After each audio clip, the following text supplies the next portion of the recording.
Hello guys, ഇന്ന് രാവിലെ എണീറ്റ് വന്ന് മുറ്റത്തൊക്കെ ഇങ്ങനെ നടക്കുമ്പോൾ നമ്മുടെ ജുങ്കുവിന്റെ അച്ഛനും അമ്മയും ഇഷു ബേബി ഒക്കെ കൂടിയിട്ട് നല്ല സുന്ദരി മണികളായിട്ട് ഒരുങ്ങി വരുന്നുണ്ട് ട്ടാ. ഇന്ന് നമ്മുടെ ഇഷു ബേബിയുടെ ചോറൂണാണ് ഗുരുവായൂർ വെച്ചിട്ട്. അപ്പൊ അവര് രാവിലെ നേരത്തോടു കൂടി ചോറ് കൊടുക്കാനായിട്ട് പോവുകയാണ് അമ്പലത്തിലേക്ക്. ഇഷു ബേബിക്ക് ഇന്ന് മാമുണ്ണാൻ പോകുന്നതിന്റെ സന്തോഷമുള്ള ഒരു ദിവസമാണെങ്കിൽ രുദ്രുട്ടൻ ഇന്ന് അതുപോലെയല്ല. അവൻ ഇന്ന് അത്ര നല്ല ദിവസമല്ല. കാരണം ഇന്ന് മൂന്നാമത്തെ വാക്സിനേഷൻ എടുക്കാൻ പോകുന്ന ദിവസമാണ്. രണ്ടാമത്തെ വാക്സിനേഷൻ എനിക്ക് ഇത്രയ്ക്കും പേടിയുണ്ടായിരുന്നില്ല. കാരണം രണ്ടാമത്തെ വാക്സിനേഷൻ ഒരു കുത്തേ ഉണ്ടായിരുന്നുള്ളൂ.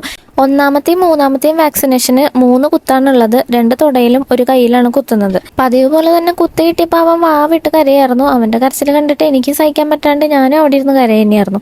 അങ്ങനെ അവസാനം അവനെ പാലൊക്കെ കൊടുത്തൊന്ന് ആശ്വസിപ്പിച്ചത് ഇപ്പൊ കിടത്തി ഉറക്കിയിട്ടുണ്ട്. ഇനി ഞങ്ങൾ വീട്ടിലേക്ക് പോവാണ്. വീട്ടിലെത്തി കഴിഞ്ഞാൽ ഒരുറക്കം കഴിഞ്ഞാലാണ് ഇതിന്റെ ശരിക്കുള്ള അവസ്ഥ എന്താണെന്ന് നമുക്ക് മനസ്സിലാവുക. വീട്ടിലെത്തിയപ്പോൾ വലിയ പ്രശ്നങ്ങളൊന്നും ഉണ്ടായിരുന്നില്ല. നല്ല കളിയും ചിരിയായിരുന്നു.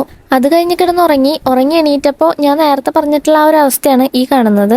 പാവം വേദന എടുത്തിട്ടൊന്നും കരയാൻ പോലും പറ്റുന്നുണ്ടായിരുന്നില്ല. പിന്നെ ഒരു ദിവസം അങ്ങനെ വേദന അത്യാവശ്യം നല്ല രീതിയിൽ ഉണ്ടായിരുന്നു.